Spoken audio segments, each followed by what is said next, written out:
right now, Bitcoiners are parading around saying like, oh, this is great for Bitcoin. Bitcoin literally fixes this. And I'm saying that as well. But the reality of it is that's not the perception. And in order to bring more retail investors and individuals into this space, you need Bitcoin to have this like positive, cool light to it. What happens when you actually swipe your card or give someone $1, and how inefficient fiat is mind-blowing when you really break it down. How do we make money more efficient? That's what the world cares about. That's where the world's going to adopt Bitcoin. Bitcoin is the most efficient if Bitcoin is the standard, if it's on Lightning, because we can move money anywhere in the world, right? And to anyone. Lightning solves a lot of people's problems, just not ours. How do you remove clicks? How do you remove friction to get people into Bitcoin? I think smart contracts are so important, and Bitcoin is so far behind. It's like ZK rollups on Bitcoin are possible. It's not anti-Bitcoin if Bitcoin's the base layer. Alex Adelman is the CEO and co-founder of Lolli, a Bitcoin-backed rewards platform that has helped over 600,000 people stack sats while shopping. In our wide-ranging conversation, we discussed why rewards are an important piece for accelerating Bitcoin adoption. Alex talked about why Lolli has not yet integrated Bitcoin's Lightning Network into their application. And we discussed the importance of smart contracts and why Alex believes they are a big net positive for the Bitcoin ecosystem. Alex is also asked to have his share of today's show splits sent to the Human Rights Foundation. So if you enjoy this show and if you learn something new from the episode, the best way you can support it is by sending in sats over the Lightning Network. You can use any Podcasting 2.0 app. There are dozens of them, but my favorite one to use is Fountain. Before we get into the show, just a quick message from our sponsors. Today's show is sponsored by Voltage, who is creating the Lightning Network infrastructure toolkit built for engineers. Today's show is also sponsored by Stackwork. Stackwork is a Lightning-powered transcription tool that takes the best of AIs and humans to create better, faster, and less expensive transcripts. We'll have more from Voltage and Stackwork later in the show. Alex, welcome to the show. I'm thrilled to discuss everything you're building at Lolli. But before we get into it, why don't you give listeners your background? How did you get into Bitcoin? Yeah, so thanks for having me, by the way. I got into Bitcoin in 2013. I was building my last company and coming to New York, crashing on couches, just doing the bootstrap founder life. And I remember being at a bar and meeting this guy who had just gotten orange pilled, and he was teaching me all about Bitcoin. So we ended up talking about it for like 4 or 5 hours, closed out the bar, and I had background in like payments and e-com and been kid of the internet for forever, and so I had and also hired people all over the world. So I feel like when I got into it, it solved like a million questions I had, problems I had with the internet. And a few things that resonated with me in that conversation was money that could connect 4 billion people with an internet connection and 8 billion people that interact with money, almost every day. And so that alone, really, it's like solved a big problem, big pain point for me, which was the democratization of money, democratization of finance. Once I got into it, I haven't been able to look back or do anything since. So. Yeah, so that was 2013, learning about Bitcoin, and then I believe fast forward to 2018 when you decided to build Lolli? Yep. So the company I was building at the time, we tried to actually implement Bitcoin because we were more or less a payments company, and we were working with some of the biggest merchants in North America. And I ended up taking Bitcoin, and Cosmic was the company name, to all these different companies and saying, hey, we're hooked into 99 different payment gateways. Why don't you just add Bitcoin as payment gateway number 100? Trying to like position it, creatively, because they were already working with all these other payment gateways. And so I was saying, this is just a payment gateway for the internet. Like, look at Bitcoin as this way of someone's, sending a transaction to you, and instead of it going through 10 intermediaries to get to you, and 70 or 90 days later with remittance, this gives it to you instantaneously. So I think there's like a misconception of how merchants like thought about it then and think about it now. The three biggest issues that were in 2013, it wasn't that they hated Bitcoin. It wasn't that they didn't get it. It was that they didn't have remittance networks. There was no consumers that had it. The consumers that had it didn't want to pay with it. So all of those things, like, it doesn't matter if a merchant loves it, if they hate it, whatever. It just had no purpose as starting is almost like Satoshi's original vision, which was paying, another party. And consumers could pay if they were in a country where they wanted to move money. But in the US, which is a massive market, clearly, it didn't quite make sense because the merchants didn't want to accept it because they didn't have remittance networks set up. So, fast forward many years, we ended up getting acquired by Rakuten, the biggest cashback company in the US and many parts of the world. And I was there and I was just like, oh my God, this is an incredible way to distribute cash to people. Why not just distribute Bitcoin to people? It removes all the issues that I saw in 2013, which was remittance. You don't have, like, merchants don't have to deal with remittance when it's rewards. Consumers don't have to have it. They can just pay with their credit card, pay with whatever they want, and they get it. And then they don't have to spend it. They just have to earn more of it because Bitcoin goes up over time and has gone up over time. So it answered those three big questions of like making Bitcoin a rewards platform and think of it as a rewards as opposed to thinking of it as payments first. And so, yeah, to this day, I think, we have incredible traction just based on that thesis alone and just the US alone of 600,000 users, over 1,000 merchants. I think we have more merchants than any other crypto company in the world. And I think definitely a Bitcoin company. And so I think we've done a lot of creative, built a lot of creative tools in different industries to think about Bitcoin a little bit differently, with the pursuit of getting Bitcoin to be more widely adopted by both merchants and consumers at the same time. Interesting. I like that idea of Bitcoin as a rewards platform. In the last 4 years, has your vision for what Lolli will become, or your understanding of the problem that you're trying to solve, has any of that changed in the last 4 years?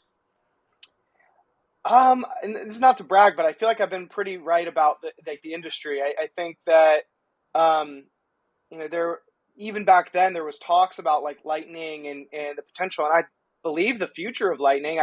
I believe that Bitcoin will eventually be a payments tool for many people. But I didn't predict COVID, which I think accelerated it faster than I thought it was going to be. I didn't predict a global recession, which I think we're in the midst of, and it's just getting started.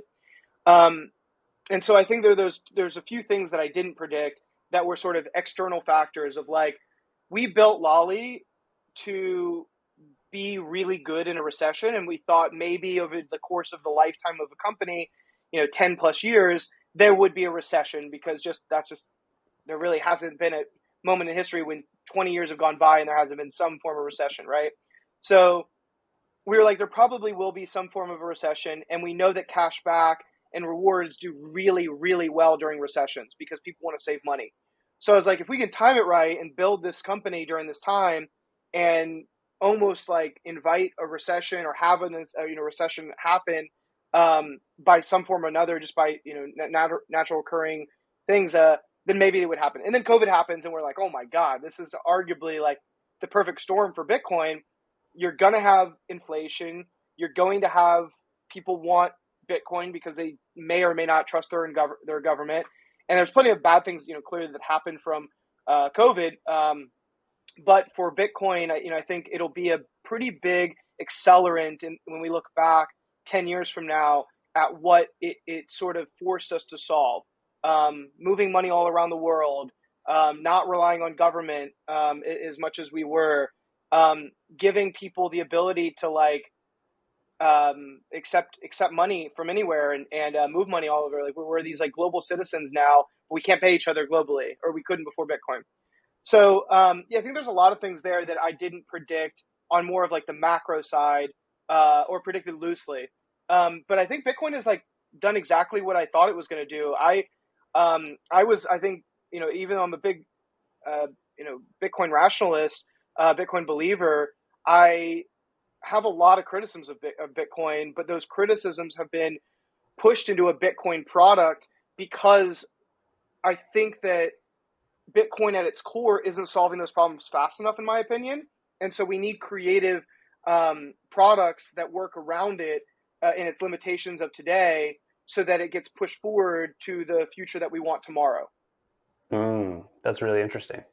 So you mentioned that in a recession, cashback rewards and things like that tend to do really well. Um, how does the Bitcoin price affect Lolli adoption? If we assume the Lolli adoption increases in a recession, does a Bitcoin price increase? Have you seen that lead directly to an increase in users? Does it, does Lolli adoption increase when Bitcoin prices are going down and people are trying to furiously stack sats? What is that relationship for you guys between, I guess, the overall economy and the Bitcoin price when it comes to user adoption? Great question. So I have some sort of like more of a nuanced answer because it's a complex problem that we're solving here in the back end of, like, ultimately we're trying to convince people that Bitcoin is better than cash, right? Like you're getting cash back in other apps, other competitive apps, or you're getting Bitcoin in our experience. And we have figured out ways to get the highest rates in the industry because our users are so valuable. They're Bitcoiners. They're higher. They're more affluent. They're a little bit more like tech savvy, and they want to save money, which is really great. That said, they are typically like Bitcoin as an asset has sort of a cap during bear markets. There's only a set amount of people that want Bitcoin over cash, and they all want it during bull markets, contrary to popular belief. You think, it's like in a rational world, you'd see this thing is dipping, everybody knows about Bitcoin, and I want more of this scarce asset. We're not in the global adoption cycle yet where everybody knows the value of Bitcoin. There's a lot of criticism of Bitcoin. There's a lot of grouping of Bitcoin and crypto. So anything that happens, like the FTX fiasco, Bitcoin got hurt by that, right? Like it didn't dip as much as I think people thought it would, but like 3AC, Bitcoin was wrapped into that. FTX, Bitcoin was wrapped into that. So all these moments that are happening in crypto are also like negative moments of Bitcoiner criticism of crypto. It brings Bitcoin down, and then on the other side, the consumer is looking at it all as one thing. Like the mass consumer is looking at it all as one thing. So right now, Bitcoiners are parading around saying like, "Oh, this is great for Bitcoin. Bitcoin literally fixes this," and I'm saying that as well. But the reality of it is that's not the perception. And in order to bring more retail investors and individuals into this space, you need Bitcoin to have this like positive, cool light to it in order for people to adopt it. So we have two real customers. We have your diehard Bitcoiners that want more Bitcoin. Every Satoshi counts. That is an incredible customer that is actively using Lolli and trying to stack more and figuring out more ways to earn during this time. That is one subset of our customers. We have the other customer, which has never had Bitcoin or has very little Bitcoin, or Lolli is their first Bitcoin experience. At first, we were really it was just like all Bitcoiners were using Lolli, but we've now started, and this is a positive sign, is that market has gotten smaller as we've gotten bigger. So now we're bringing in so many new users because we've capped out at like the Bitcoiners in like the US that already have Bitcoin and that love Bitcoin. We sort of capped that out of like, we have all, like, if you're a Bitcoiner and you don't use Lolli, like, what are you doing? Like pretty much everyone in the US that's a Bitcoiner, I feel like, has heard of Lolli or knows it.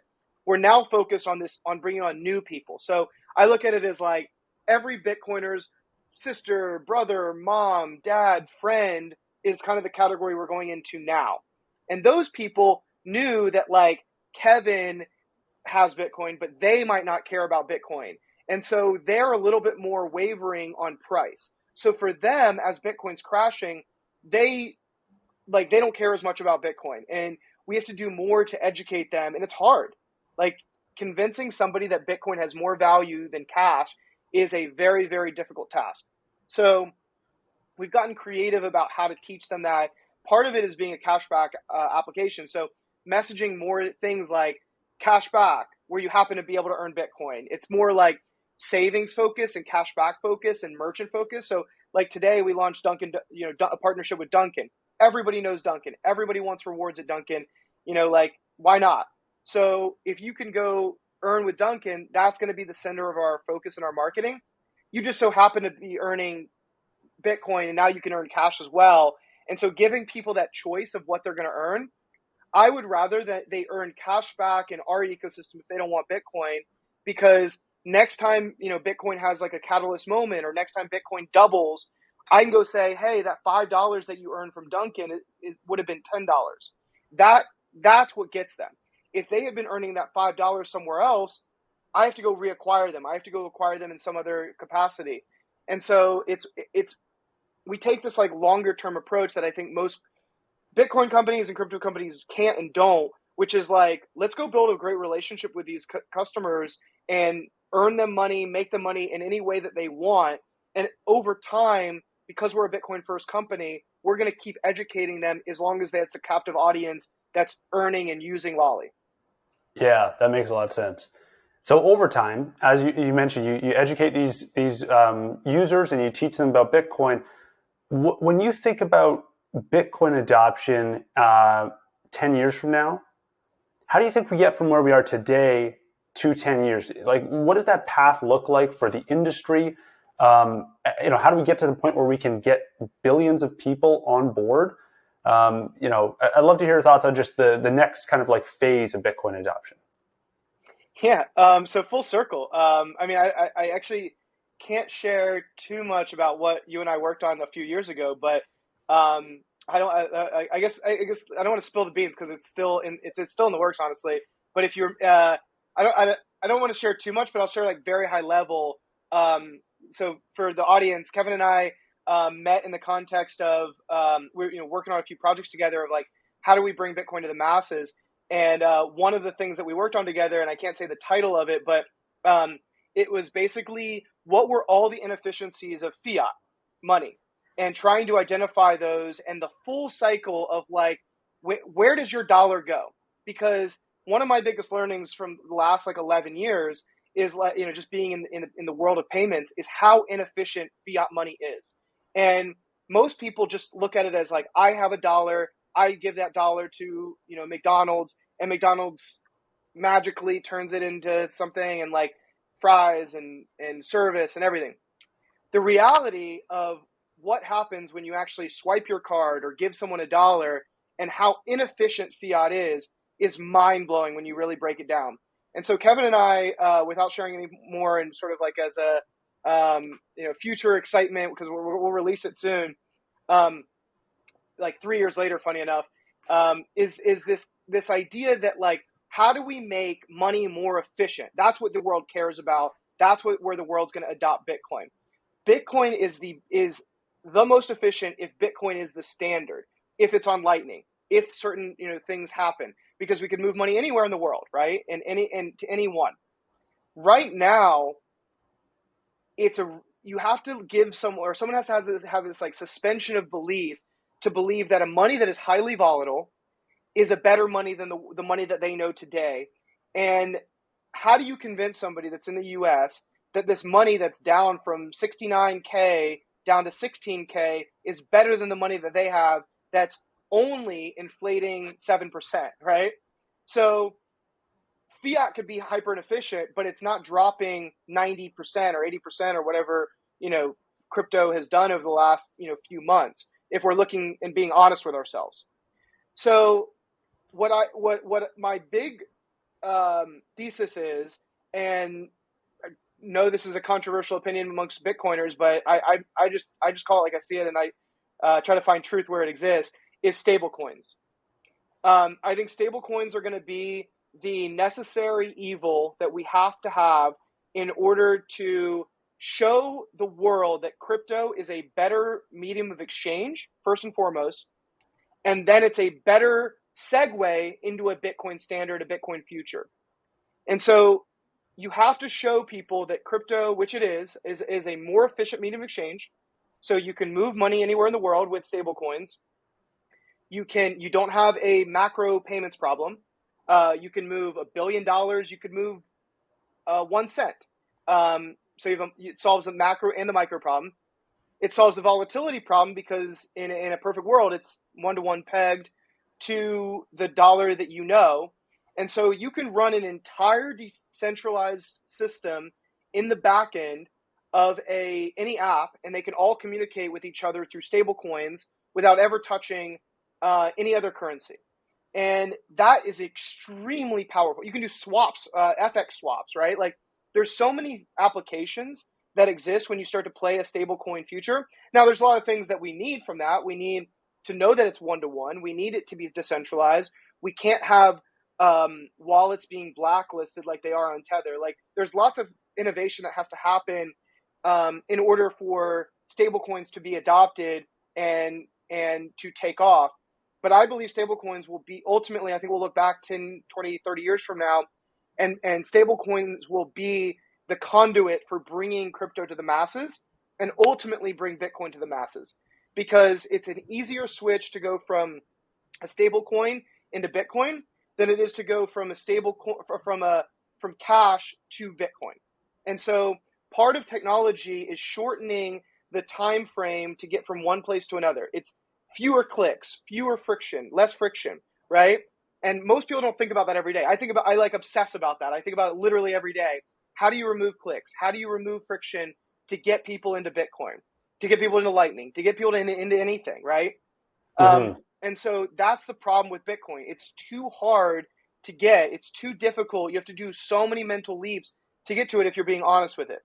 So that's my answer, is it's going to take stable coins. It's going to take like some form of efficiency increase, some sort of digital dollar to get people ultimately into a Bitcoin future. Right. So first, the idea is that you improve efficiency, you cut down on all the like processing fees and costs and delays that are associated with fiat payments, and then once you're there, so you're doing the medium of exchange piece first, and Yes. then people come to Bitcoin. It's like a gateway, and that kind of opens up a store of value.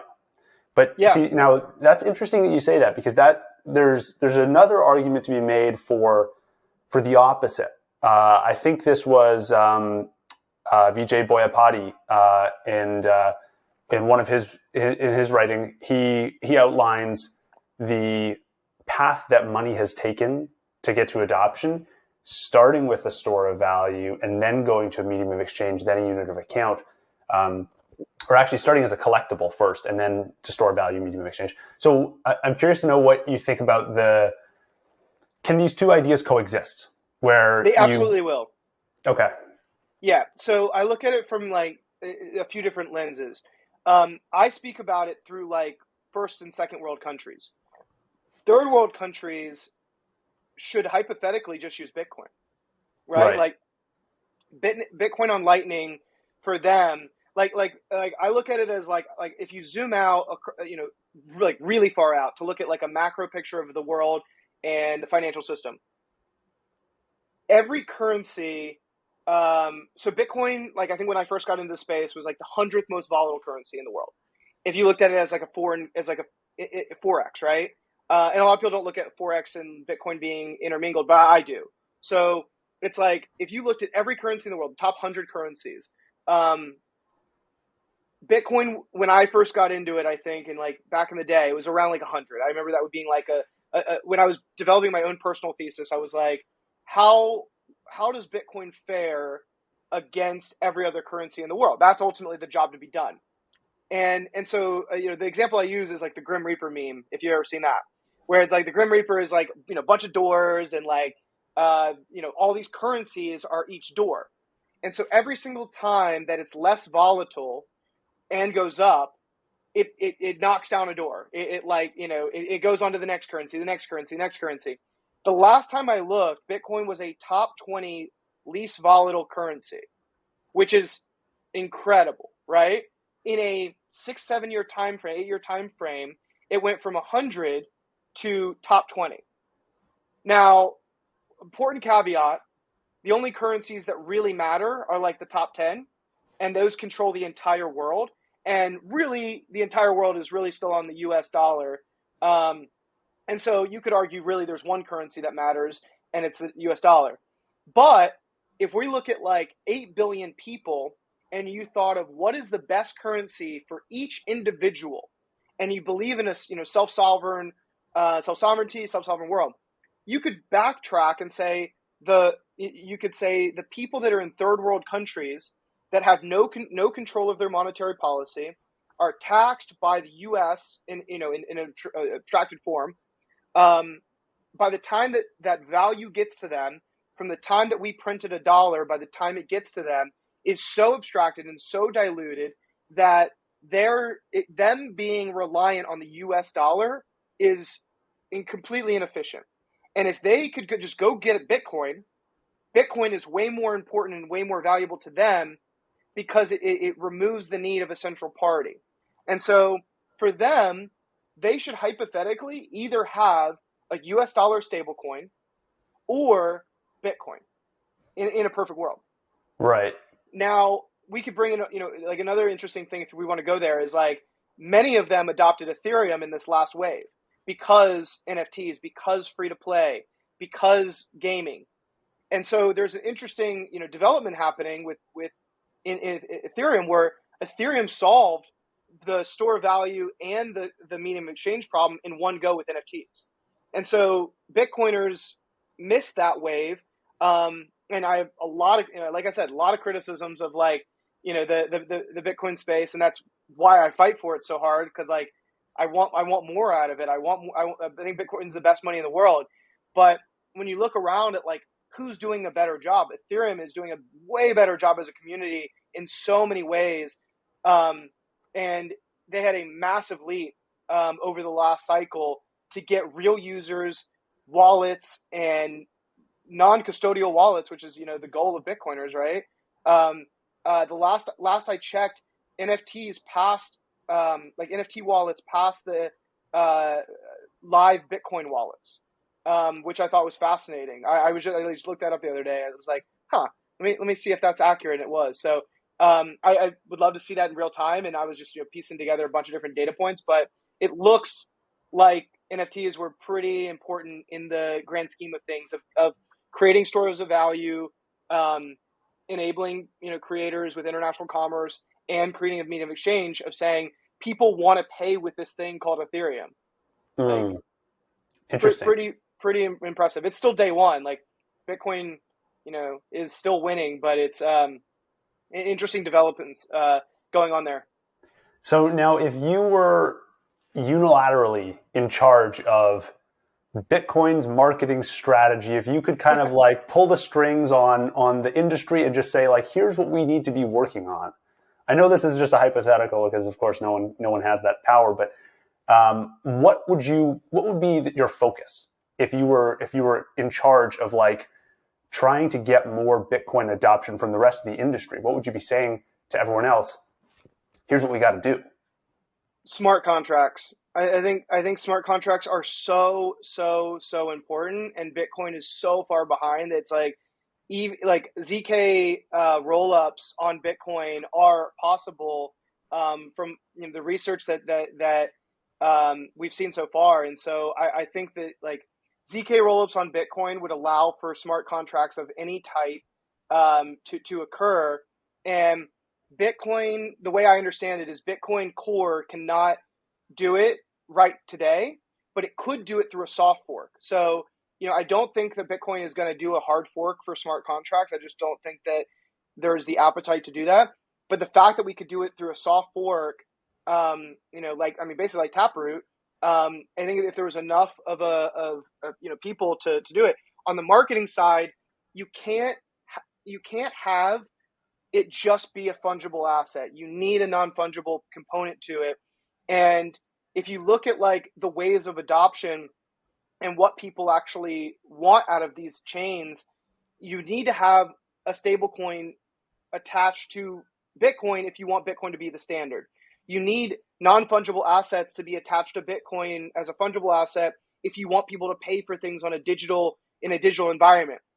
I look at it as like Bitcoin was so far ahead of the race, and like it does so many things way better than anything. Like it literally won proof of work. Like no one really talks about that. They look at it from like, oh, Ethereum's trying to be like more energy efficient. It's like, no, Ethereum couldn't compete with proof of work. Bitcoin won proof of work, and but now we're losing this other game to be played, which is like transactions. And so if you believe in proof of work, which I still very much do, we need to have smart contracts on Bitcoin to be able to do flexible, to build a flexible financial system where Bitcoin is the base of everything, and people can build applications on top of Bitcoin being the base layer. It doesn't disrupt Bitcoin, it doesn't change Bitcoin, but it creates the central truth of the universe of money. And that's the game to be played. It's Bitcoin is the monetary policy that is set in stone for 2140. Everyone can agree behind and build tools on top of it. But right now it is too difficult to build on top of Bitcoin, and you need to invite creators, you need artists, you need gaming platforms which are going to bring on the next hundreds of millions of people. You need banks, you need institutions, you need stable coins. And if all these things that I just mentioned can only be built on other chains, the next 5 years are some of the most important years to be building. And look at where they're building. They're not building on Bitcoin. They're all building, almost like 99% of the entire industry, 99% is building on other chains outside of Bitcoin. So it's gonna be hard, and we need developers. We need people to build smart contracts and build these tools on top of Bitcoin. One thing you mentioned was non-fungible assets. I'd love to dive into why you view those as so important to Bitcoin adoption. Because it's a non-fungible assets, in short, are tokenized culture is probably the best way of describing it. Like, I think if you look at the whole world of value and like where we assign, value, and there's art, music, movies, ownership, property, all things that that have value in this world. And I don't think too many where a lot of Bitcoiners I think are silent in the NFT debate is, how do you argue with art? How do you argue with value and what people are buying with their money? Like Bitcoin, like Bitcoiners can easily argue with Ethereum as a chain, and they can easily argue with saying proof of stake is bullshit. Can I cuss on here? Yeah. Okay, cool. You can easily say I disagree with the fundamentals of Ethereum, but if every artist and Disney and every gaming studio is building on Ethereum, how do you argue with that?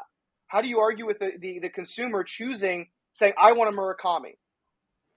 As a Bitcoin, I can't argue with that. Someone paying $100,000 for a Murakami, that's cool. I like that. Murakami's sick. These artists are incredible, and they're all going to another chain. So how do you capture the zeitgeist of the creator, of the culture, and make Bitcoin the base layer? Right now, Ethereum has become the base layer of culture, is becoming the base layer of culture. And I think that still, Bitcoin can still win this. It's not like a lost battle. But it's a scary, thing that's happened, is like we're losing on culture. How do you become the best money in the world if you lose out on like the cultural zeitgeist? Mm-hmm. That's interesting. Think about play this scenario where it's like the best 1,000 artists in the world, of like the Monets, the Picassos of today, and we fast forward 100 years and we look back at all of their art. It's all on Ethereum. The last 5 years, it's all on Ethereum. So where do we, let's go play this out even further to say the best game makers, the Final Fantasies, the Command and Conquers, the Sims, that next wave of games, what are they building on? These like franchises that will exist for the next 20 years. Where are they going to build on? Ethereum right now, Polygon. So when we look back at like Mickey Mouse or Pokemon, whatever that like Pikachu is, imagine owning Pikachu, and you look back, that's not on Bitcoin, that's on Ethereum, literally on chain. And so maybe you can make an argument that like some sort of stretch this imagination that like Ethereum is not going to exist in 20 years. It's like, okay, like maybe, but like Pikachu on chain and what or the equivalent of Pikachu on chain is going to exist. That was art, and that it probably was part of a game that is played by 100 million people, Pokemon. Like, how do you argue with that? So I'm like, I mean, when you say like, on the marketing side, like, I'm trying to like sound the alarm of like, hey guys, don't you see what's happening here? Isn't it? It's so fucking obvious to me. But like, you can't just have a fungible asset in a world economy. You have to have non-fungible and fungible assets. It's how the world works, and to ignore it is to get left behind. Interesting. And Bitcoin can do it. It's not contrary. Sorry, I'm like maybe I'm on a little tangent here, but like it's not anti-Bitcoin if Bitcoin's the base layer. Like, Bitcoiners shouldn't give a shit what people buy. They should care what they're buying it on, and Bitcoin needs to be the base layer if it's going to win. I hope you're enjoying the show so far. Just a quick message from our sponsor. Voltage empowers engineers with the tools to integrate Bitcoin and Lightning Network payments within their business stack with an enterprise-grade experience. The team at Voltage is building the complete tool set so that you can do more than simply spin up nodes, but you can also understand and interpret your node's data. Their new product, Surge, gives engineers the ability to quickly solve problems and optimize their operations. With node insights and visibility through time series data, you get dynamic and complex insights that were never available before. You can get complete control of your Bitcoin and Lightning tech stack with insanely fast onboarding, advanced client-side encryption, and zero management infrastructure to make backups, networking, and upgrades simple. Get a free 7-day trial today at voltage.cloud. Now, with this discussion about culture and the importance of it, it makes me think about the Lolli investor list. And when I look through that list, I've seen a few people who have announced they're investing in Lolli. It's a lot of celebrities. Was that an intentional decision here? Is this the idea? You're trying to kind of like attract a culture to Bitcoin and bring them on board behind Lolli? Very much so, and it's both for me and it's for Bitcoin and it's for Lolli. It's like it's a thing where it's like, in order to get the message out that I believe in, like, how do you have the most eyeballs on something that you believe in? And I believe in Bitcoin. I think that Bitcoin doesn't, to your point, doesn't have a marketing department, right? So it's only as good as the people that are building on it and the people who evangelize it and the reach that we have. One of Bitcoin's attack vectors has been shitcoins, right? Like, and shitcoins, because you can create your own monetary policy, you create your own tokens, and you can go give them to Floyd Mayweather and he can go shill it. Floyd Mayweather goes and he's a victim, and he goes and subjects hundreds of thousands, if not millions of people to whatever, his token is. And so I think I'm a steward for good and for Bitcoin adoption, and have shown that over the last 9 years. And one of the things I was like realizing like 4 years ago is like, I don't know enough celebrities. I don't know enough people with a big enough reach. I think I've been very right about Bitcoin and right in like, my positioning of like being a Bitcoin rationalist of seeing the pros and cons of Bitcoin and how do we, make this this hyper Bitcoinization future that we want. How do we give this like equitable money to 8 billion people?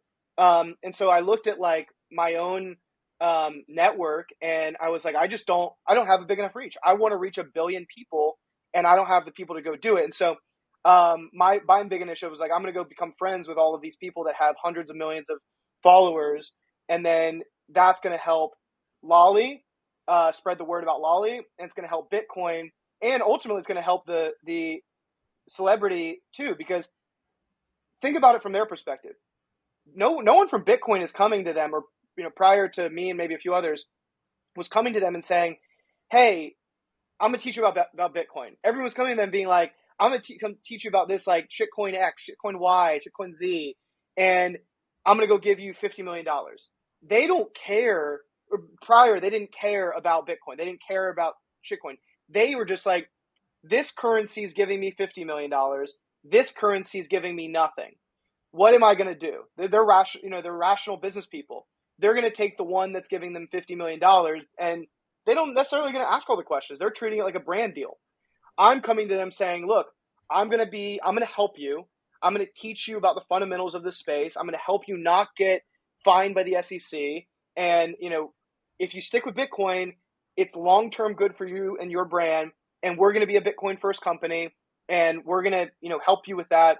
And by you positioning yourself and with a trusted company like Lolli, we're never going to steer you wrong. We're never going to be like, shilling you the next shitcoin. And so that's where I think we built this really great relationship. And when you look at FTX and when you look at 3AC and you look at all these blowups and all these shitcoin ICO scams, we're sitting here being like, everyone's looking at us being like, yeah, this guy that promised me that 3 years ago is right. All this stuff of like, people throwing money at these celebrities and selling them false promises, I've never done. I've only told them the truth, and they can believe it or not. But so far, it's been right. Yeah. And for those who aren't familiar, I think you have Serena Williams, Alexis Ohanian, I think you have Logan Paul, a few others. And, you're right. We've seen lots of celebrities investing in either Bitcoin companies or crypto companies. They're getting involved in the space now. And the opinions I see on Twitter are pretty divided. That there's, especially when it comes to investing in companies, the net value that a celebrity brings to a brand. And I'd love to hear your thoughts on maybe a framework for founders who are considering bringing on celebrity investors, anyone who's building a company. When is a good idea to bring on a celebrity investor? When is it a bad idea? Because we've seen both sides, both outcomes, right? Where celebrities either get burned by a company or the company falls apart or their image falls apart. Or we see positive signs too, where it can lead to a lot of adoption. Yeah, it's tough. I mean, we've almost been burned by a few, celebrities that we didn't end up working with because like their reputations were tarnished or mixed feelings on them. So I think like the strategy is to is just build a real relationship with them and like establish what your goals of it are. Like, what are they optimizing for? What are we optimizing for? They're optimizing for making money. They're optimizing to build their audience as fast as possible. They're optimizing to build the trust of their audience. As soon as they like rug their audience, people stop watching them. People stop trusting them. So what we can bring them is all three of those things. We give them trust because it's built on, we're built on Bitcoin. We are giving them that established credibility that Bitcoin has had over the last 13 years by letting them work with a trusted Bitcoin company. We're going to pay them regardless, and we're going to help them develop a great relationship with their in customer. So in viewer. So I think it's just really understanding. I think a lot of the world's understanding just like what is everybody optimizing for? What does everyone want in the world? And once you understand what they want, you very much can optimize for like how do you help them.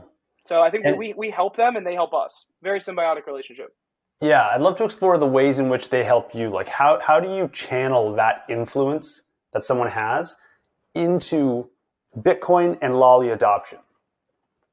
Yeah, like communication. I'm texting with them most weeks, most months, and just like building a relationship with them, telling them what's going on in the space, and then when it comes time for us to work with them and need a ad campaign read, or when they go on CNBC or Fox News or wherever they go, they mention us. So there's a lot of organic reach that it has. I mean, a lot of you've probably seen it, but a lot of our celebrities talk about us without even us paying them.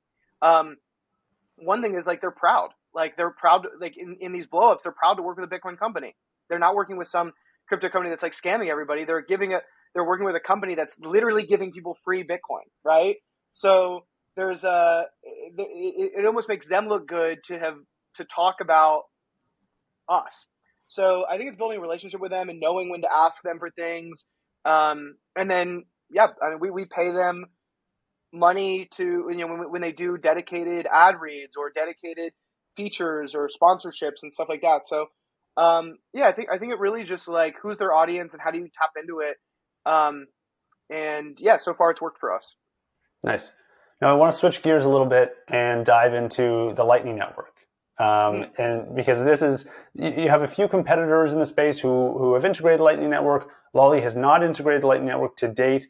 And I'd love to understand the thought process in the last few years as you've seen Lightning adoption tick up.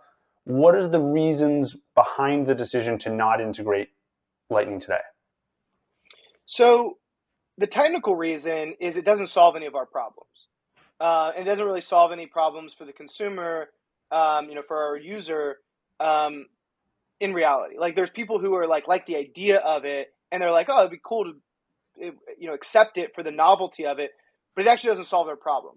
We do batch transactions, so transaction costs, for buying and selling and holding, Bitcoin we don't need Lightning to do that. We're treating like part of the innovation is the creative angle that we're like able to run a custody solution for Bitcoin without people actually needing to move money or people having to hold their own keys. And so they can earn it. It goes into, more or less an omnibus account. And at any moment they can transfer it out. And so we do batch transactions on the outflow, and the consumer, pays, next to nothing to do any sort of transfer. And so it's not really a problem on the Bitcoin transaction side. So it doesn't really solve a problem for us. It's the only thing it solves is like if enough people wanted to do it and there was reason that it actually made the experience better, significantly. But I think we'd be doing like 10 transactions a month that had Lightning. So like when you're building something that has like a pretty significant lift and having like 10 transactions that are actually using it and setting up, the invoice, like it's a lot of complications with it. And there's teaching the average consumer, like, one exercise I do internally is like, if I have to teach our users something more than just Bitcoin, it's probably too hard. And I think that there's a set amount of users, like a hardcore Bitcoin user, that would use it, maybe.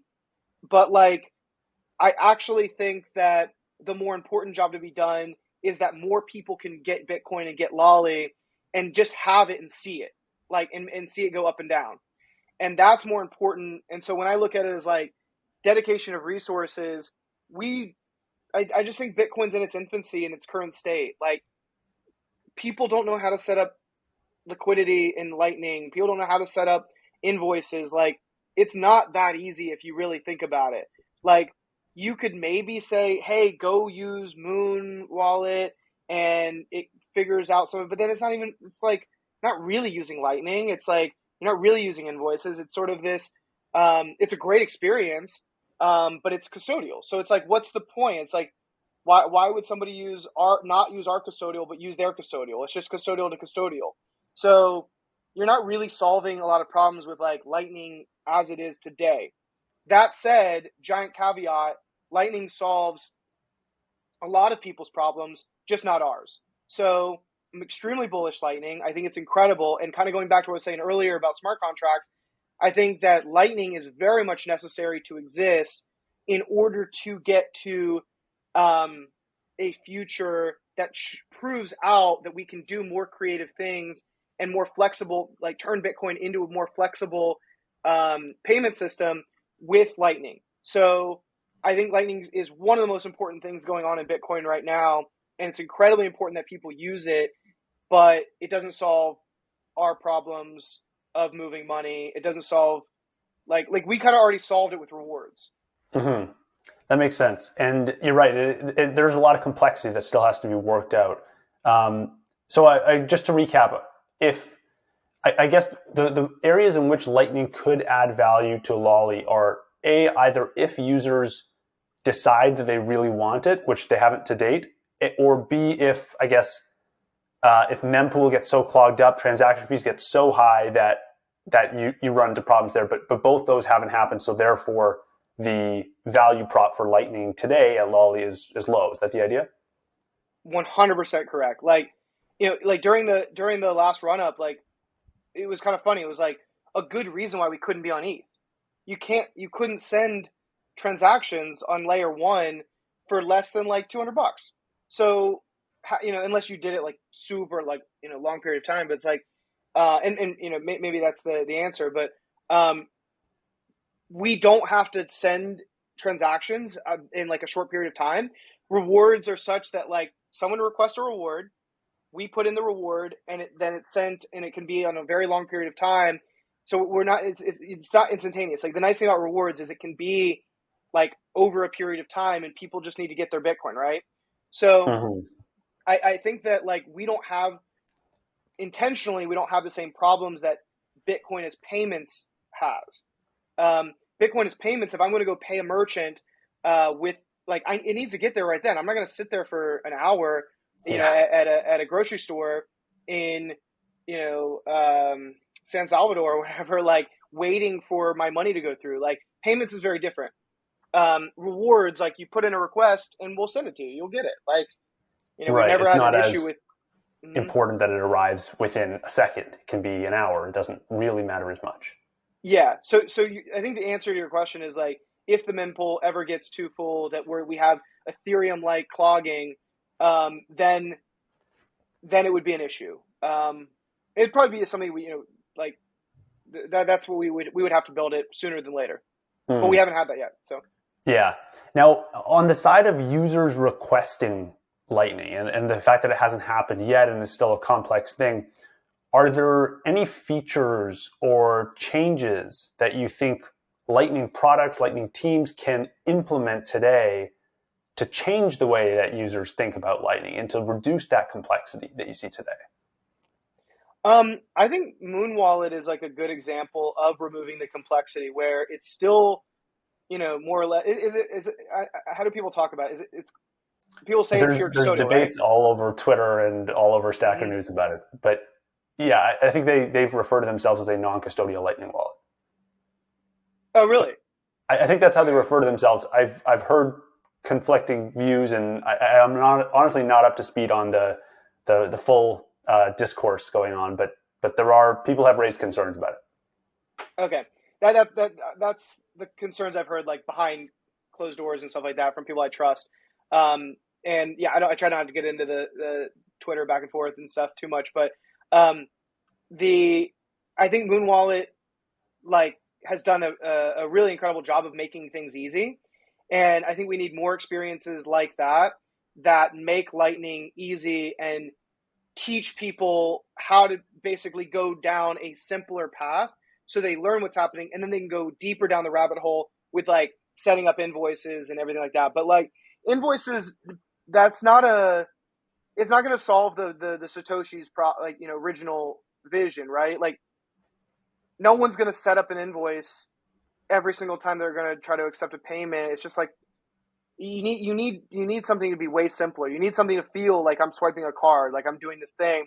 It just needs to be completely automated in the background. And most things that are completely automated, most things that remove friction are not necessarily going to be non-custodial things. Like you have to have, Lolli is not, Lolli is a custodial product. Like we don't try to hide that or anything. It's like you get Bitcoin and at any moment you can move Bitcoin out. But we don't try to position it in, as something that's, completely non-custodial because it just serves a different purpose. So I think that would be, I think those are the products that I think they're most interesting. I think Lightning is probably one of the most exciting things to work on.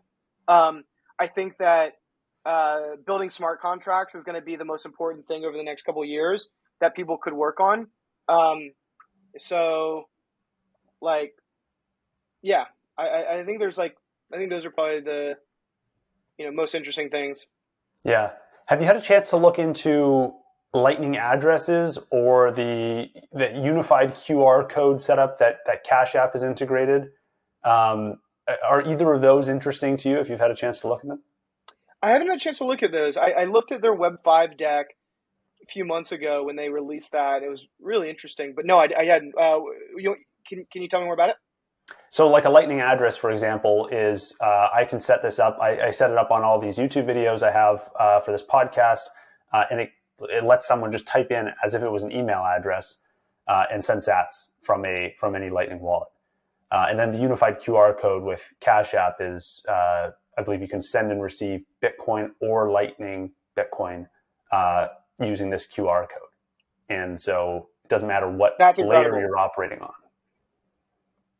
Yeah, I think that's the kind of innovation we need. It's like it's a UI change where I shouldn't care if something is on Lightning or on Bitcoin. If it's on Lightning, it should be on Bitcoin. So Right. like it's the same problem that like Ethereum faced that we can learn from, which was like if I'm moving money that's like I shouldn't care if it's on Optimism or Arbitrum or any of these like layer twos or anything. Um, I should just care about Ethereum. Same thing is true with Bitcoin. Like if I'm giving you money, it should be interoperable with every form of that money. Lightning should just be the technology that makes that money faster or better. It shouldn't be like if I'm sending you Bitcoin, I nothing should get like clogged up or hit or whatever. It should just go through. So that the QR code thing is really very cool. I'm gonna check that out. Yeah, yeah, and I agree with you. I think that that's the right way to look at Lightning. Like as much as I focus on Lightning, the Lightning ecosystem on this show, at the end of the day, it is a tool. It's not the end solution for everything. It's a tool that can improve Bitcoin adoption and Bitcoin usage, and I think it's a very powerful tool. But it is still a tool, and there's important nuance in when it's useful and when it's not. And this is going to always be in flux over time. But it's an interesting perspective to hear from a team that has not integrated it, thinking about what might have to happen for you to make that decision. Yeah, Um, I mean, so what's people will request it on Twitter like every once in a while, and they'll say like like Lolli like win Lightning, and then I'll DM them and I'll explain. I'm like, why do you want Lightning? And a lot of them are just like, I don't know, I just thought it'd be cool. And like I'm like, did you have any issues with your transaction? Like, did it cost too much or anything? And they're like, no.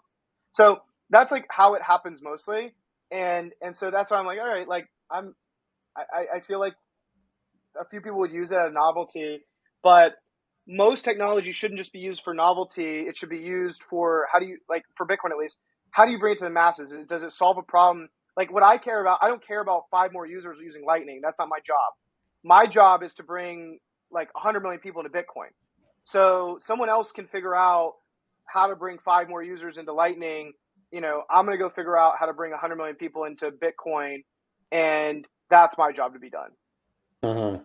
Now let's get into the roadmap then for Lolli. Like as you look out in the next few years, um, you know, is this cashback style rewards the vision that you see Lolli going for in the next 5 years? Do you see yourself expanding the scope of Lolli to incorporate other products? I'd love to hear more about just the overall roadmap for the company. Yeah, so I want to be the first place that people go to get their Bitcoin. I want to be like if you think about if you're going into Coinbase, which has been primarily the first place to get Bitcoin or crypto, for most people, you come in and you just see a casino. You see all these other currencies, and you have to buy them, and so you have to play pay to play to be a part of this like casino. And most people, if you do like user interviews, have no idea what to buy. They like they've heard of Bitcoin, they've heard of Ethereum, they've heard of Solana. Yeah, and a lot of them will just buy like a little bit of each, but they don't really have to like know anything about it. And like if you think of like investing versus shopping, investing is something someone does like the average person doesn't do for one, and that the average person that invests, they invest maybe like once every couple months, and they look at their portfolio. I want to make Bitcoin closer to Satoshi's vision. I want it to be a part of everyday life. I don't think it's going to get it's going to be like that for most people for a very long time. unless we make it part of rewards.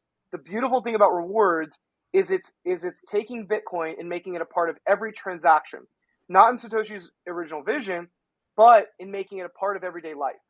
So every time I swipe my card, I need to think about Bitcoin. That happens to everybody every day all around the world, that people are moving money when they're shopping. Everybody shops. Not everybody invests. So my vision for Lolli is like, how do we get Bitcoin in the hands of more people faster by making it a part of the shopping experience, which daily experience, make it a part of a gaming experience, make it a part of a survey experience, like things that people do all the time versus things that less people do in less period of time. So that's, until Bitcoin becomes a medium of exchange and something that people use every day, which they don't right now, my way of getting people to use Bitcoin every day is through rewards. And it's going to continue to be that. So we just launched the ability for people to earn in-store, making it way more of a daily experience. Before, it was an online shopping experience that people would use, a few times a month. Now people are using it every day, where they're going in getting their coffee every morning. They're going and getting their gas. They're going and getting their groceries. We have a merchant for everything, in-store and online. And my job is to continue to bring on more merchants that make Bitcoin a part of your everyday life. Interesting. Now, what did these, I bundle Lolli into like the cashback rewards companies, and there's a lot of them. There's different variations online, and I've seen a lot of them pop up in the last 5-10 years. I'm curious to know what was the Lolli before the internet, and what could Lolli and these cashback reward companies evolve into over the next 10 years? Like can you talk me through the transition of this genre of company? Yeah. So, cashback rewards really started with like coupons. Truly, like I don't know how your childhood was, but my childhood was like Saturday, Sunday morning clipping coupons with my parents, and we were always very like savings family, where my parents very much instilled being smart with their money, with their money, our money. And we would always like clip coupons. And so we go to the store, we exchange those coupons to get discounts. And there wasn't really like a concept of cash back. Cashback started to emerge really like with points, with like Amex and Discover and Visa, MasterCard, being able to take the interchange and give that back to the consumer. Basically, interchange, for those of you who aren't familiar, is the cost that every transaction pays. It's kind of full circle of the inefficiency of money. Every time you swipe your card, the merchant is paying the card network for that transaction. And it is an absurd amount of money, especially for low transactions or like smaller transactions. So every time you swipe your card, you're getting this money, and that money, that interchange, does go to your 1% cash back, or 1% or 1x points back on travel, or whatever your card program is giving you. Credit cards have higher interchange than debit cards. Cards have very low interchange, but more people have debit cards than credit cards, and it's trending that direction overwhelmingly. That more people are just saying, I don't want credit, I want debit. I don't want to be on the hook for the credit card fees. And thus the high credit card rewards, which ultimately defaulted accounts are paying for. Like, that's the credit card model, right? Like, people that can't pay the credit card companies are ultimately paying for your juiced up cash back that you know and love.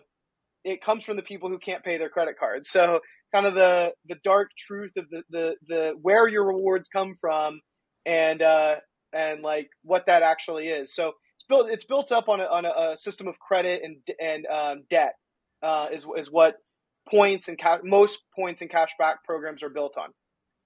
Fast forward a little bit, Ebates, a company called Ebates, emerged in like early 2000s as part of like the post.com boom.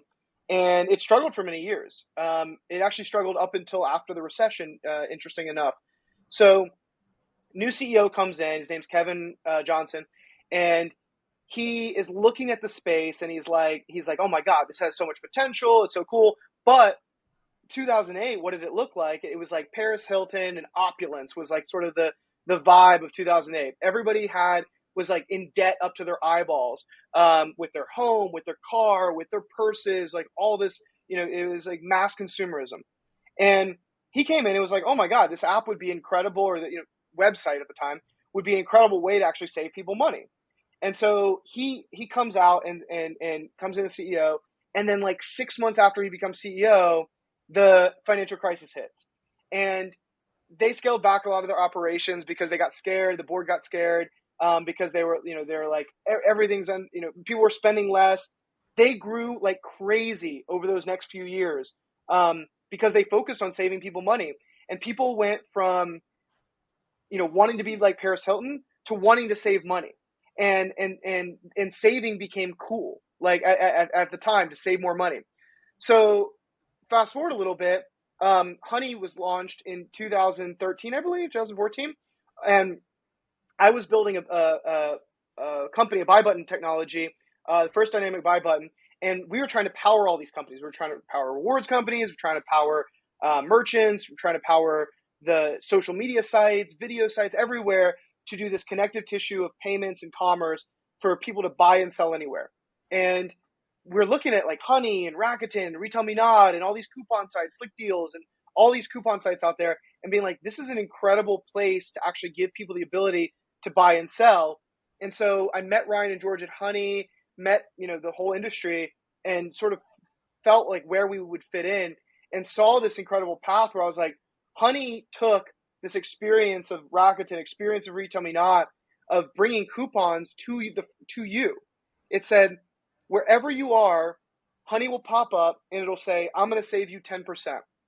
And it was this automated way of saving people money and making people feel good. So I meet Ryan and George on this rooftop in Santa Barbara one day, like 2013, 2014. And funny enough, they were like OG Bitcoiners, and Honey had started actually as a Bitcoin company. But they realized what I realized, which is no one wanted Bitcoin back then, and they couldn't build a business off of it back in the day. But kind of fun story there.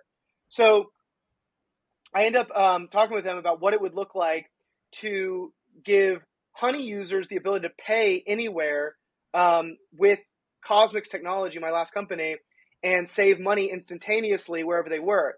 And so we came up with this concept where it was like, Honey was everybody's, or what they told me is what Honey was everybody's favorite app at the point of checkout, where previously PayPal was. So fast forward many years, PayPal ended up buying Honey for $4 billion because of that exact fact. They had 15 million users that wanted to save money at the point of checkout, and that was a more attractive experience than PayPal. So what we're trying to do in this long game is, if we can be everybody's favorite app at the point of checkout, we can ultimately be a conduit for Bitcoin payments, for any crypto payment really, to get people to actually pay with this better form of currency, because we're their most beloved app at the point of checkout, because they're saving money with Lolli. And ultimately, they can save more money because it's more of an efficient medium of exchange. We can offer better interchange, and we can ultimately offer better rewards to everybody in the world because we built a better medium of exchange. Right. That's really interesting. So there's two different pieces here that I'm seeing. One thing you talked about was the interchange and the prices of, like the dark side of cashback rewards, right? Where they come from, and the fees that people are paying because they can't pay their credit card bills off. One part of me thinks that if people start using Bitcoin on a regular basis, and especially if they're doing it over Lightning or some actually on chain as well, there's no concept of debt there, and there's no tool then for these companies to like extract this cash back to give back to their power users, right? Like if your 5% cash back on hotels or travel or whatever is coming from other people's debt, and now those people are not in debt, I wonder what happens to that market. And then on the other side, the couponing side, I don't know the answer to this. Let me answer that real quick, unless it's a two-part question. Sure. Start there, yeah. Yeah, so different forms of money have different properties that make it more advantageous to the person receiving it. One of the disadvantages of accepting credit debt, is that there's a lag period of like 30 to 90 days that the credit card company is going to go pay out the Walmarts of the world or the Joe's coffee shops of the world. And so no matter who you are, you have this like lag of when you're accepting money. So instant remittance, which is one of the most beautiful things about Bitcoin, is an advantage. So there's a cost that a business pays for that. It's not just the cost of, the interchange. It's the cost of how much does that 90 days of working capital, of cash flow, how much does it cost every business? And I think there is a big enough value prop for businesses to get money instantaneously that would make Bitcoin and crypto as a whole, stablecoins, whatever the money they want. It's not really up to us to decide. It's whatever money they want, as long as it has instant remittance and it's fraud free, which are huge costs of credit card companies, right? Fraud detection is huge, and then making sure the money actually gets to the end merchant is massive. So instant remittance, I think, is like solves for the delta that interchange had before, and I think that I think merchants are always going to have to pay something. It's just like it's like part of the problem to be solved, but it can be almost like a decentralized, choose your own interchange by how much are you willing to pay to get Bitcoin? Does that make sense? Yeah. And so that's one piece of the puzzle. The other piece is on the couponing side, have rates changed at all when we transition from like newspaper clippings to internet, coupons, or like the honeys or the lollies? Or how has a company's willingness to put up money for these coupons changed as discoverability has changed on the internet? Yeah, great question. So we, it's changed a lot. Went from coupons to digital coupons to people wanting and expecting instant, automatic cash back. They don't want to clip their coupons anymore. They want, and really they shouldn't. Like what's kind of funny is like transactions are in the fiat world are dumb. They're like, there's nothing that says anything in the transaction, right? Like if you look at your credit card statement, that's literally what a bank is getting, is saying this person shopped at LaGuardia _ star S bucks store 32, right?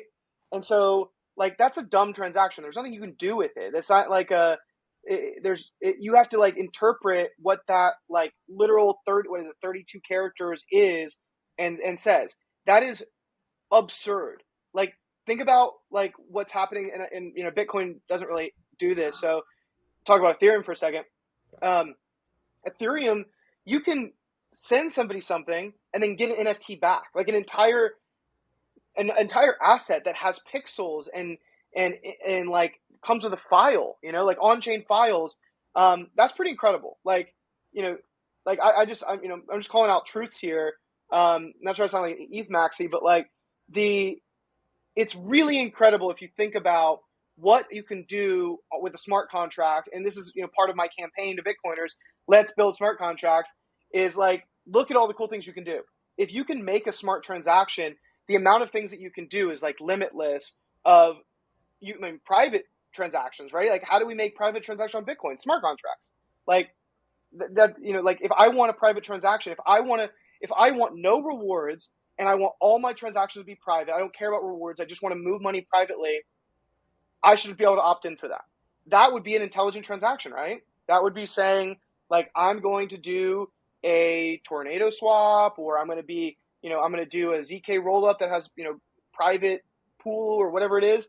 Like I'm going to be doing something that's going to make my transaction intelligent to some degree and have all privacy. If I want to do a transaction where I get rewards, I should be able to do that, right? And if I want to share data with like, I don't care if someone knows that I, am like, let's say I'm pretty privacy oriented. So I don't care to say like I am a male that's buying this product. And so if a merchant's willing to pay me 1% reward back because they just want to know that if am I a guy or girl that's buying this product. That matters to merchants. Merchants would definitely pay to know, like, location, gender, like age, like all like income. Like if I have sort of like, if you look at like the future of data and how we will value it, all of our data will have some form of value as attached to it.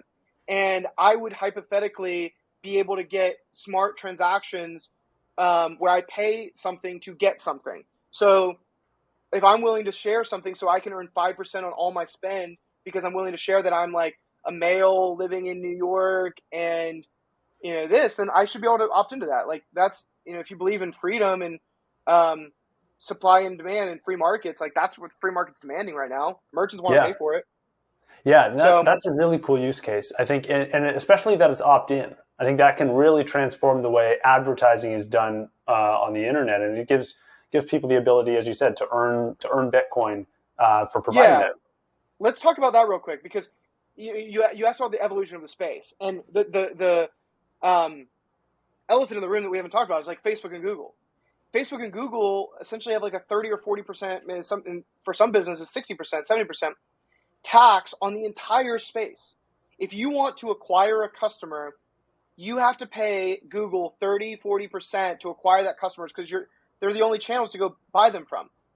And so if a channel is what I pay with, or a channel is what data I share with a company, and I don't have to share that data that I'm already sharing with Facebook or Google, and I can just share it directly to the person I'm paying, that's a better world. I think this whole illusion, like Lolli doesn't sell data, and so we don't we're not really like a issue here. But there are companies out there that are literally in the data business that are making all their money from selling your data. Like, what do you think Facebook does? What do you think Apple does? What do you think Google does? Like these entire YouTube, like Instagram, they're in the data selling business. Every ad network, the internet's founded on selling your data. And so how do we remove that? We give the user, the individual, the opportunity to be in control of their data and to put privacy and data parameters and have an incentive to do that. Right now, you don't have a choice. If you want to use Facebook, you're the product. If you want to use Google, you're the product. Your data is getting sold into every place, and you have no control of it. I would rather the individual have the control of their data and be able to be rewarded for that, as opposed to some company making all this money off of your data. Right. So right now we've got this like centralized system where there's only a few people that are like controlling the data pipes. It's making it very expensive for merchants and it's rewarding people with nothing today. And we can flip that around and say, hey, now people can talk to the merchants, reveal what info they want to reveal. Merchants can set their prices, and then we can kind of build like a more equitable system for all. Yeah, like privacy. Like I'm a big privacy advocate. If you've heard me talk about before, but I think that privacy should be a basic human right. I think that everyone should have the ability to be fully private in their lives. I think that the merchants and free enterprise should have every right to buy that, and that is what the free market is demanding. You have people who want privacy, and you want businesses that want some of that data and need some of that data to be a better business. Like I don't know if people really remember how bad advertising is when it's not targeted. I don't want to see tampon ads. Like I don't need to see tampon ads. Like I if I'm in the market for like a jet ski or like something, I'm curious. Like show me jet ski ads. Like show me that is a better world to be able to opt out of ads or have targeted ads or something. Like there is a degree of privacy where I don't want my name and be able to turn off that faucet of my data, but I need control of my data, and you need to start with the root layer, which is the individual. Right. That makes a lot of sense. All right, let's jump into a segment I do at the end of every show. It's called the lightning round. I got a few rapid fire questions for you. I hope you're enjoying the show so far. Just a quick message from our sponsor. Stackwork is a lightning-powered platform for generating high-quality transcripts of all your audio or video content. They combine AI engines and hundreds of human workers all over the world who are paid over the Lightning Network to assemble these transcripts. And that's what lets Stackwork create better, faster, and less expensive transcripts. To see the results for yourself, I use Stackwork on my personal website where I transcribe all of my full-length podcast episodes. Check that out. And if you want to learn more about Stackwork, visit stackwork.com. That is STAK work.com. First up is, in what year will Lolli integrate the Lightning Network?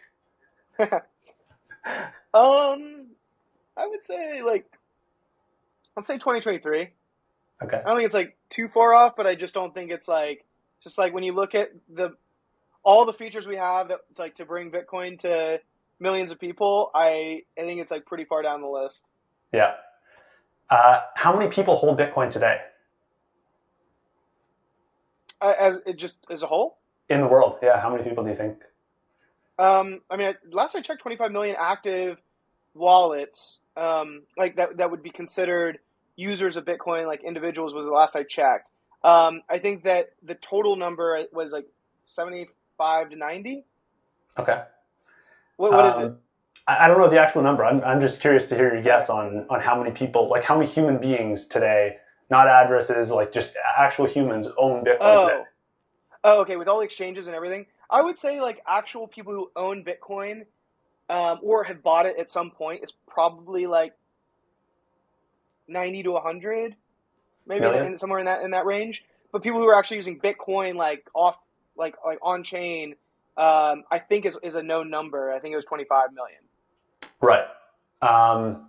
If you could only hold one asset for the next decade and it could not be Bitcoin, what asset would it be? That's a great question. I would probably own a home. I do not own a home, so I think that's a purchase I probably would like to make over the next 10 years when I have a family and I'm ready to make that purchase. So, and real estate's not as good an investment as Bitcoin historically, but you get to live in it and you can't live in your Bitcoin. So, I would say probably a home would be the next one. Yeah. Yeah. Yeah, and it's hard to print homes. It's easy to print cash, but it's not impossible to make homes, but it's a lot harder. Have there been any books that have meaningfully changed your view of the world? The Bitcoin Standard, I think, is really helped me. I guess I already really knew a lot of it about Bitcoin, but I think it taught me a lot about the history of money and sort of more of solidified my thesis for Bitcoin. So I think every Bitcoiner has probably read it, but it's I think it's a very good book to read if you haven't. The Self-Sovereign Individual, also a great book. I love philosophy, so Alan Watts, more so listening to Alan Watts, but he has some really good books. I just think he's better, better orator. But I love Alan Watts. I think I've learned a lot from him. Yeah. Okay, last question. Who's one person in the Bitcoin industry you'd like to give a shout out to for the work they're doing? Ooh, great question. This isn't what everyone does. Elizabeth Stark. I think what she's done has been, incredible with Lightning Labs. And I really appreciate her, for the work that she's done and just been doing for so long with very little thanks. And then one more, I think Jack Dorsey. I gotta give a shout out to Jack Dorsey. I think when I look at the entire industry of what's needed for Bitcoin adoption, there's so few CEOs of multi-billion-dollar companies with tens of millions of users that take a Bitcoin first approach. Many of them take a multi-currency approach. and he has done so much for Bitcoin adoption. And I respect his. He could make so much more money if he had, done a bunch of other chains. But I think he's been really, really incredible for Bitcoin. And I think Elizabeth on like the core, like focusing on Lightning and the dedication there, and then Jack on more of just like bringing. My goal was bringing like Bitcoin to the masses. He's just done an incredible job. Like there's nothing like Cash App that has brought Bitcoin to everyday people at that scale and been Bitcoin only and built a business off of it. So I think he's done a really incredible job. So shout out to both of them. Great answers. Where can listeners go to learn more about you and Lolli? So we're very active on Twitter. Our accounts at TryLolli. I'm very active on Twitter as well. It's at Alex Adelman, my name. Lolli.com, LOLLI.com is where you can download both the extension and the mobile app. Start earning free Bitcoin a day. It takes less than a minute to get set up, and you can start earning free Bitcoin. So I think there's why not? Yeah, awesome. Well, thank you for taking the time, and I hope we can do it again soon. Me too. In the last 7 days, you guys sent in 18,081 sats to the show, as well as 30,000 sats through my Fountain Lightning address that I include on all my YouTube videos. Thank you to everyone who's been sending in sats and comments. Got a lot of good comments this week. First, big shout out to whoever sent the 25,000 sat boost on my Lightning address. So this was someone who I believe was watching a YouTube video, saw my Lightning address and sent 25,000 sats. That is huge. Thank you. We also got another comment from a Lightning address tipper who said, thanks for all your interviews. These are both anonymous. I don't know who sent them, but whoever you are, thank you. We also had a bunch of Fountain comments from Fountain users, and we can read through some of the comments in the last week or so. We had 9 different supporters who sent in that 18,081 sats. The top supporter was Odium, sent in 13,230 sats. An anonymous user from Breeze sent in 4,107 sats. Spare Fewer sent in 216 sats. Gail Tear sent in 49 sats. And AESCHYLUS,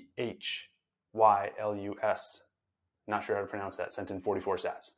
But we got a great comment from Odium. Odium says, your show is easily one of the top Bitcoin podcasts out there consistently. But to be honest, it's embarrassing how little people boost you. Come on, plebs, show some appreciation for great content. There you heard it. Odium said it best. Thank you for the kind words. And come on, bring all the sats you got. Let's see what you can do. I appreciate everyone sending in sats and comments. This is the kind of stuff that makes this all worth it. It's a lot of fun to see these comments roll in. I should have a few more episodes out for you guys in the next couple of days. Keep an eye out for those, and I can't wait to see what you guys send in this week.